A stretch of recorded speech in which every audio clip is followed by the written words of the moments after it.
Þegar Hildur Ingólfsdóttir fann fyrir hnút í öðru brjóstinu, þá ákvað hún að leita strax eftir greiningu, sem var jafngott því að í ljós kom að hún var með illkynja hnút sem þurfti meðhöndlun strax. Við heyrum sögu Hildar hér rétt á eftir.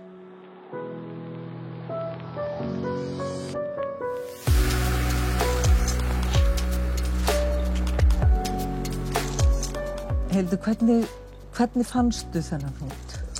Ég fann hnútinn við bara reglubundna þreifingu og ákvað bara að það var að koma tími á næstu skoðun og panta mér bara tíma og sem kemur svo í ljós að það þarf nánari athugun og ég fer aftur í sýnatöku.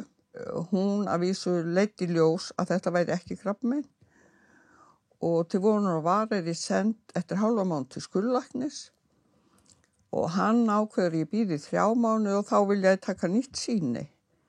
En í ljósi minnar sögu þá vildi ég ekki hafa þetta mein því að ég hafði móður amma mín og systurmömmu höfðu báða fengið brjóstakrabbamein og báða voru dánar og honum fannst þetta nú svona algjör óþarfi en svo ég send suður í nánari rannsókn og þá kemur í ljós að þetta krabbamein. Og þá kemur bara 3 vikna biðtími og ég tekin nú skorinn.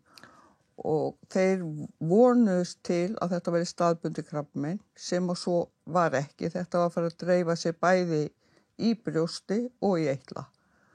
Þannig að ég þurfti að fara í mínu tilfelli var nú að fara í fleikskurð, geisla og svo þurfti ég lyfjagjöf af því þetta var að fara að dreifa sér.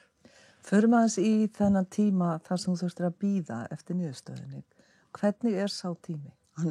Mér fannst það versti tíminn. Og sérstaklega meðan ég að bíða eftir að fara suður og veit ekki hvað í gangi. Mér fannst leið og ég vissi eitthvað þá gat maður farið að hugsa hvernig þetta væri. En í rauninni veistu ekkert fyrir þú ert búin að fara í aðgerðina. Því að aðgerði miðast við hvað kemur, meðhöndlunin miðast við hvað skeður, hvort þetta var að dreifa sér. Og ég upplifði svolítið í mínu tilfelli, þetta gekk mjög vel en það var svona. Þetta var farið að dreifa sér, þú þarft meira. Mér fannst alltaf að vera svona að bæta á. En þetta var mjög erfiður tími, mér fannst biðtíminn mjög erfiður. Hvernig væri hægt að létta biðtímann? Biðtímann, já.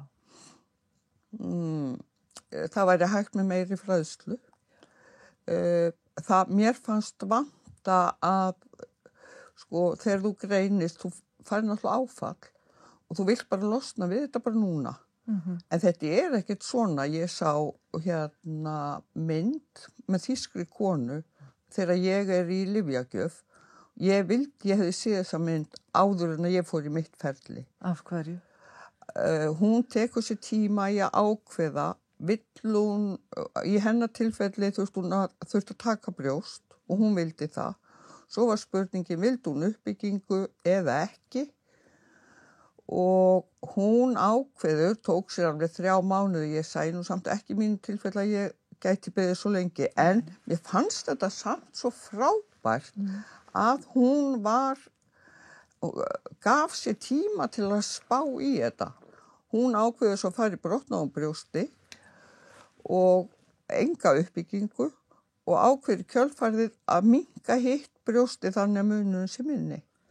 En hverju hefði þú breytt ef þú hefðir verið með þessa þekkingu þarna? Ég hefði til dæmis vilja fá minna brjóst hinum megin, þannig að þau væru í fyrsta lagi jafn stór. Þú þyrftir ekki alltaf að vera að nota, þetta kallað fleygur inn í brjóstaldarann til að brjóstin séu jafn stór. Maður bara hugsaði þetta ekkert á þessum tíma. Nei. En þetta skipti máli til dæmis, ég geng til dæmis aldrei í vaffhálsmálpeysu, því að vaffhálsmálið langt út á hlið á mér. Já, já. Að þú ert ekki að hugsa þessa hugsun á þessu mómenti. Nei, þú ferð í raun og veru bara svona maður fer bara í kúlgír og drífur þetta af og bara fyrstu tími bestur. Svoleiðis hugsaði ég þetta. Heldur að þess ekki við mjög marga? Jú, ég held að flesti sem ég tala við þeir og ef að þeir myndu segja til vonur að vara vil ég bara taka bæði brjóstina. Maður hefur bara sagt, já, gerð það bara. Já. Maður hefur verið svo fegin, sko. Það er bara að losna við meinið, er númer 1 og 3. Já. En þú ferði inn á skurð og síðan fylgir á eftir. Svo fer ég í lyfjagjöf. Það líða 6 vikur frá því ég fer í aðgerðina. Þú fer svo í lyfjagjöf þegar út svona fann að gróa. Í mínu tilfelli átti ég að fara í 8 lyfjagjafir og það er bara metið eftir hverjum og einum. Og þegar ég kom í 5. lyfjagjöfina þá segir hann, hvernig líður þér? Ég er hann hundleiða og svo sagði ég. Þá sagði hann, eigum að semjum að minnka þetta? Ég var mjög hissa, það aldrei hvarflað að mér. Nei. Og hann segir, þá er ég fann að finna fyrir verulegum taugaverkjum neðan í fótum. Er það fylgikvilli lyfjagjafir? Það er mjög algengt. Já. Og þetta er eiginlega svona brunatilfinning. Já. Og hann segir, finnst þú fann að finna þetta, þá vil ég ekki þú fara í fleiri en 6. Þannig að við klárum þetta bara næst. Ég var agalega glöð og fer heim en þá segir stelp mér við mig, mér stæður bara kærleysi, þú getur ekkert gert þetta.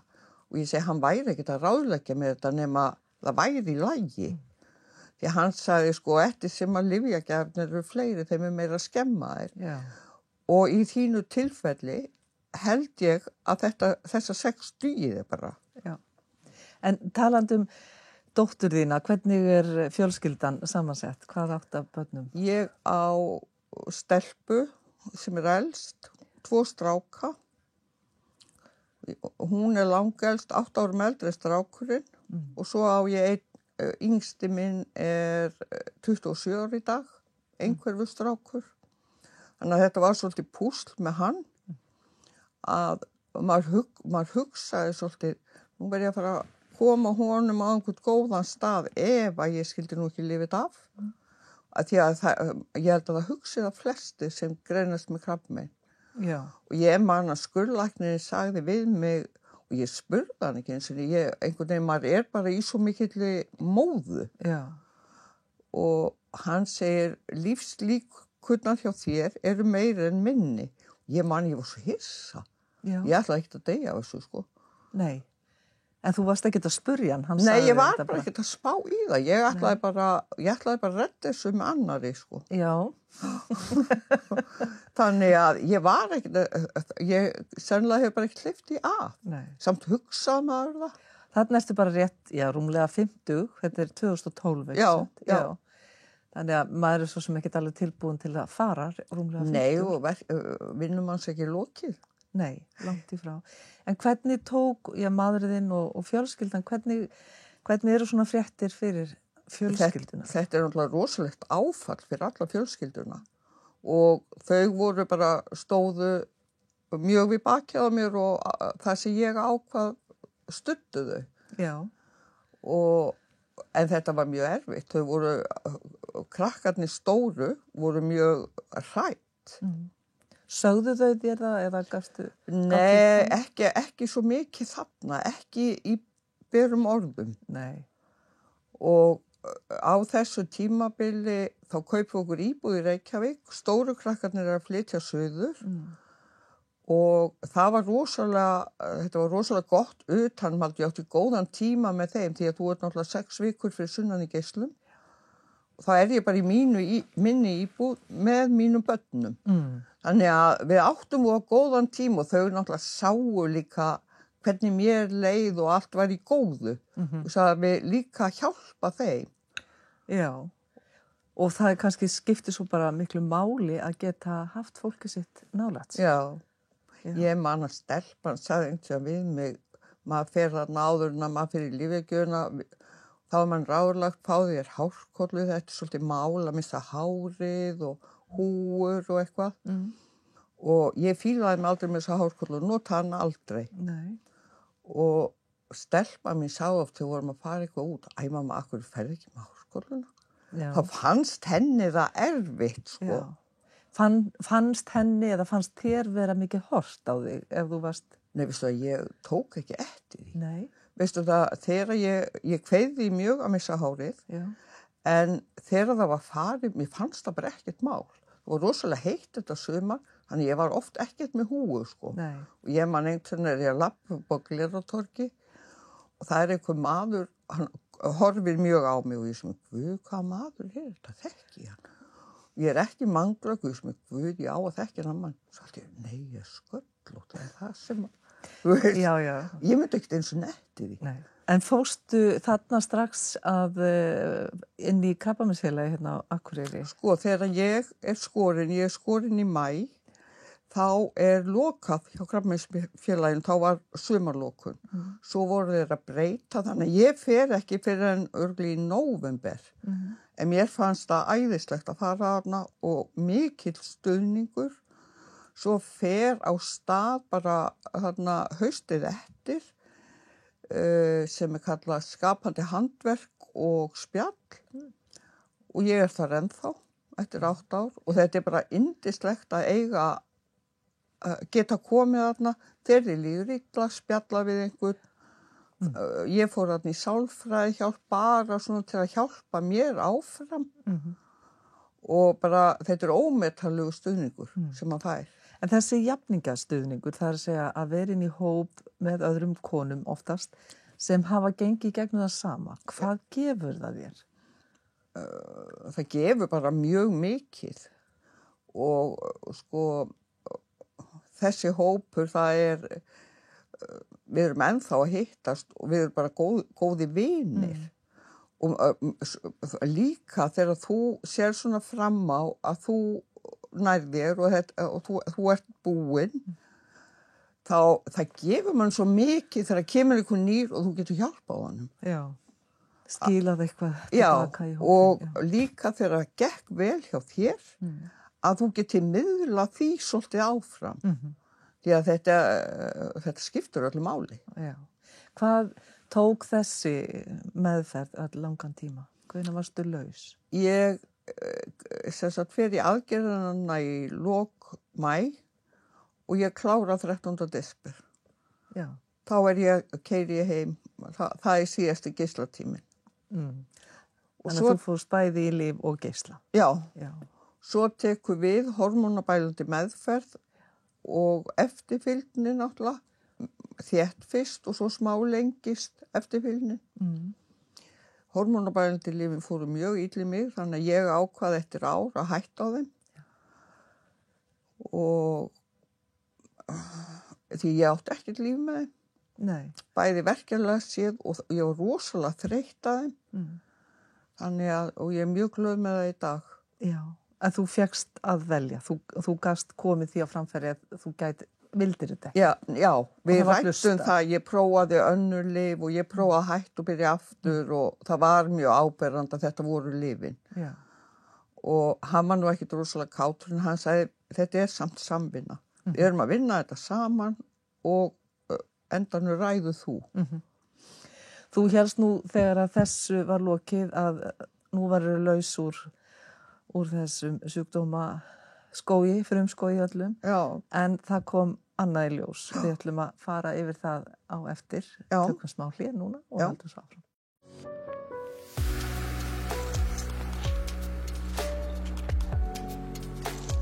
Þegar Hildur Ingólfsdóttir hélt hún væri laus úr krabbameinsmeðferð, tók hún eftir bletti á fætinum sem hún lét rannsaka. Það kom í ljós að þar var ákveðin tegund af krabbameini. Segðu mér aðeins frá því, þetta orðið 2016. Já, ég búin að taka eftir ég með blett á fætinum og ég búin að gera svona ýmislegt að reyna bara að græða, mér að þetta svona leit út svolítið eins og þurrkublettur. Og ef ég nutta þetta með handklæði þá datt af þessu en þetta grýr aldrei. Og á þessum tíma ég hjá húðsjúkdómalækni út á öðru fyrir sunnan og ég sem ég læt hann kíkja á þetta næst þegar ég fer. Svo hann veikur, þannig að ég fer ekki til hans og ég segi við mann, ég byrð bara heimilislæknin að kíkja á fyrir mig. Ég pantaði bara tíma núna, sagði hann. Sagði maðurinn? Já, ég gera það bara þegar ég kem heim, sagði ég. Nei, hringdu bara núna. Og ég ger það og ég fer til heimilislæknis og Sólveig Pétursdóttir og ég segi, líst þér eitthvað illa á þetta? Nei, alls ekki. Ég ætla nú samt að taka þetta og sendi í ræktun, segir hún. Já, já, og hún gerir það og ég spá ekkert meir í það og svo hringir hún bara í mig og segir, Hildur, þetta tennisflögukrabbamein og það þarf að taka meira af stærri hring og ég var með annan lítinn blett við hliðina og við tökum hann líka. Og ég búin að senda beiðni upp á skurðdeild og þetta verður tekið. Ég segi, akkur sendur við ekki bara til Ágústa? Nei, ég vil það ekki, það er svo löng bið hjá henni, segir hann. Og ég sem, já, ok. Ég fyrir upp á sjúkrahús og það tekið þess að bara stærra svæði og dýpra og það kemur svo í ljós eftir það að þau skurðsár eru alveg hrein þannig að þetta, ég laus allra mála þarna. Þarf enga frekari meðhöndlun. Jæja. Og á meðan ég að byrja þessu fer ég í ristilspeglun sem úta bara minni meldingu sem Guðjón vildi gera. Guðjón er meldingalæknir? Guðjón Kristjánsson meldingasérfræðingur og hann finnur einhverja sepa sem hann klippi bara þarna í speglunni og ég hugsaði ekkert meir það og svo hringir hann í mig og segir það byrjun á krabbameini í þessum sepum. En þetta mjög hægt vaxandi þannig að þú átt ekki að hafa neina áhyggjur. Þetta farið og það ekkert meira þarna. Já, allt í lagi og þetta svona ítti samt aðeins við manni á maður bara vona á því að maður fá bara krabbamein hér og þar. Já. Þú veist, en svo hugsaði ég bara ekkert meir það. Nei. Þetta var eiginlega afgreitt mál og ég ætlaði ekkert að velta mig meir upp úr þessu krabbameini. Þetta var að baki og... Og hvað fórst að gera þá? Heyrðu, þetta leyti strákurinn okkar þessi einhverfi að flytja heiman og ég var alltaf búin að ákveða þá ætlaði ég að breyta einhverju í mínu lífi. Þannig að ég fer í verkmenntaskólann og mér langaði svo að fara og læra nudd og gera það. Fyrst læri ég orkupunktajöfnun og ég vildi hafa lífefni og lífeðlisfræðina og næringafræði og svona grunn og mér alltaf mjög gaman. Svo endaði ég nú upp á listnámsbrautina þess að leika mér líka. Þetta var bara rosa skemmtilegu tími. Já. Svo ákveð ég að læra svæðanudd. Ég var alltaf nuddandi en orkupunktajöfnun náttúrulega ekkert nudd, sko. Ég get ekkert nudda fólk nema ég hafi einhver réttindi til að nudda. Þannig að ég fór í það og þetta var bara mjög gefandi og skemmtilegt. 2018 þá var mér svo illt í hálsinum og ég bara farið og láta hnykkja á mér hálsin. Ég eitthvað stíf og ég með vöðvabólgu. Og ég fer til heimilislæknis og maðurinn minn með mig því vorum að spá að fara í Hveragerði. Hann segir, var ekki sniðugt að mynda hana með skuggaefni?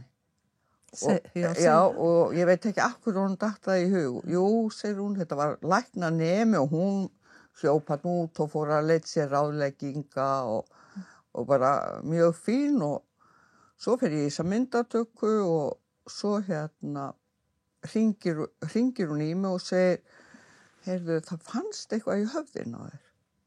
Nú, segir ég, ertu að tala um einhverja fyrirferð? Já, segir hún, en ég bara kann ekki segja frá því. Þið sama þó ég leiti mér upplýsing og hringi í þið aftur, segir hún. Já, ég segi, það ekkert mál. Þannig ég að nutta og ég segi, þú nærði í mig bara á þessum tíma.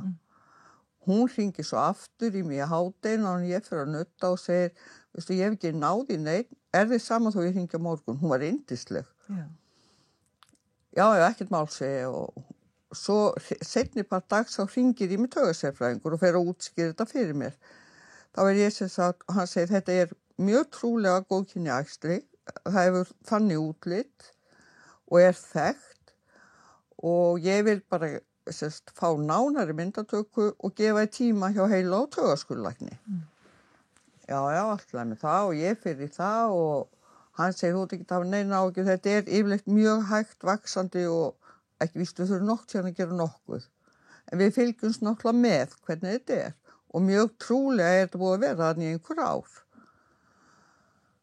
Og ég fer svo alltaf á hálfsársfresti, fer þarna eftir hálft ár, bara hérna fyrir norðan og hringi svo í hann og það hefði nú eitthvað stækkað og ég vil sjá þig, ég vil koma til mín næst í nóvember.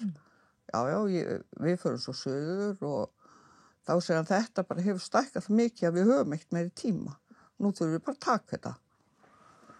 Og ég bara, já, ok, og hann lýsi fyrir mér að þetta sé sérst opinn heilaskurður og þetta taki lágmark 11 tíma og hann þurfi bara að finna tíma því að þeir þurfi að vera 2. Já, og maður náttúrulega, þetta var maður náttúrulega bara sjokkeraður, sá náttúrulega fram á langvarandi veikindi og hann segir við skulum leyfa jólunum að líða og förum í þetta í janúar. Já, og ég fæ þarna tími í janúar og sem að svo og ég fer í. Maður fór náttúrulega heim í sjokki og ég fer á krabbameinsfélag, fer til sálfræðings og mér fannst sko, ég hugsaði svo mikið þetta, ég hugsaði eiginlega bara þetta og ekkert annað. Þetta í lok nóvember og átti að vera skemmtilegu tími framöndan og ég verð bara, ég get ekki haft þetta alltaf í hausnum á mér. Ég fer til sálfræðingsins á krabbameinsfélagi og eftir 2 tíma þá var þetta bara farið.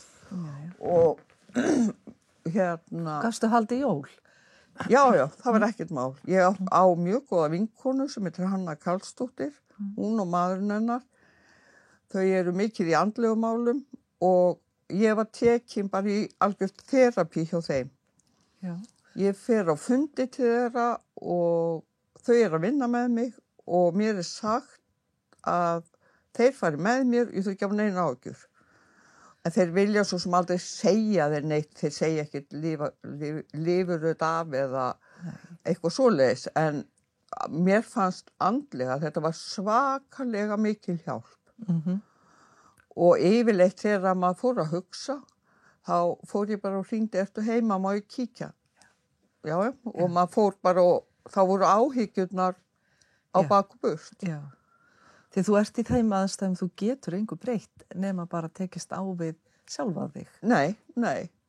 Og þetta náttúrulega, ég beið þarna í 1,5 mánuð. Já. Og mér fannst það mjög erfiður tími. Þú veist ekki hvað kemur út úr þessu, hvernig þú kemur út úr aðgerðinni. Þú veist í raun ekkert hvernig þú verður. En hvernig þú undirbjóst þig með þessum hætti, hvernig undirbjóstu fjölskyldun og aðstandendur?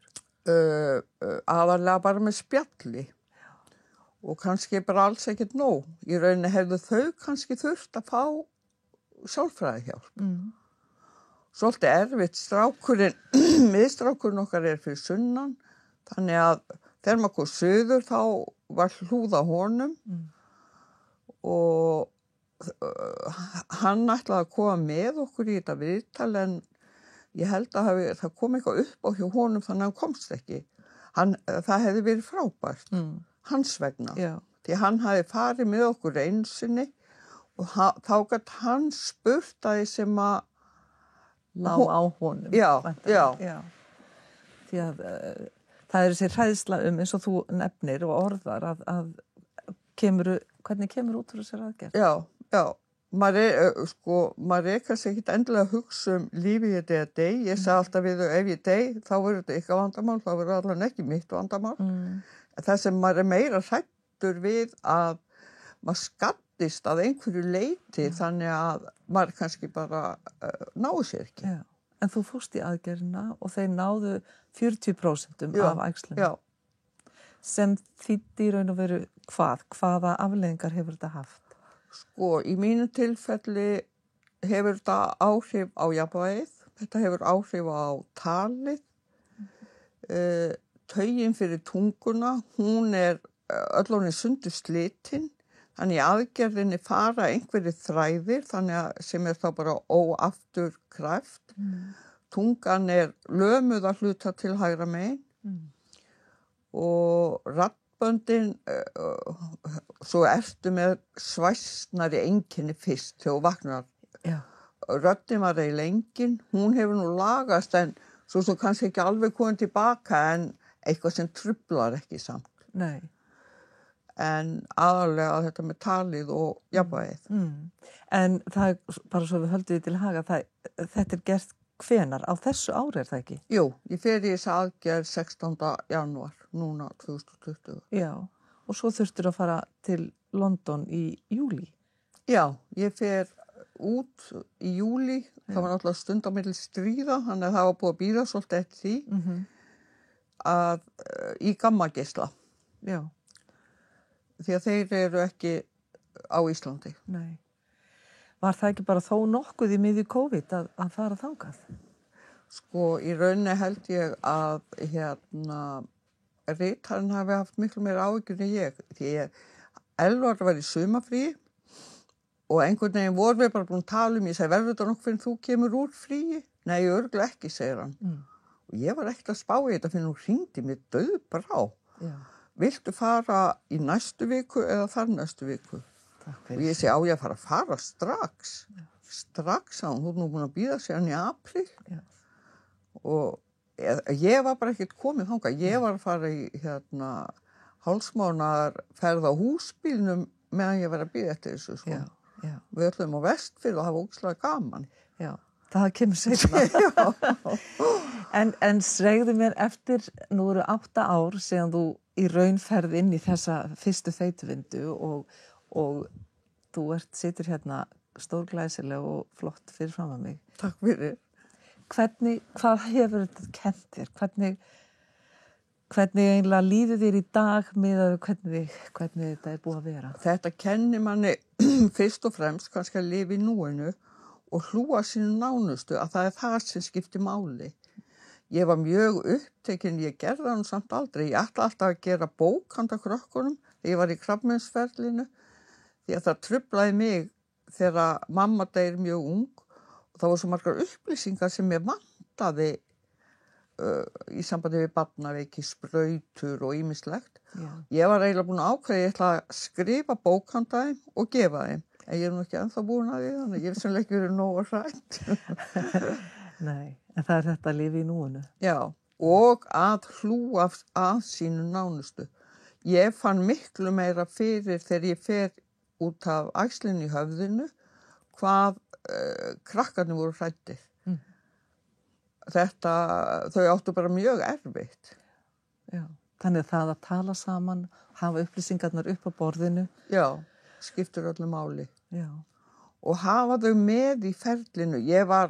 Þegar ég greinist með brjóstakrabbameini, þá eiginlega tæklaði ég þetta mjög mikið bara einu sjálf. Mér fannst þetta, ég bara hugsaði það þannig. En þetta, maður á að hafa þau með.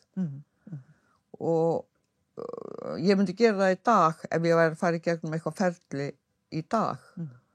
Af því að óvissan náttúrulega bara óöryggi. Akkurat. Takk Hildur fyrir að koma og segja okkur söguna þína og gangið þér áfram sem best. Takk fyrir.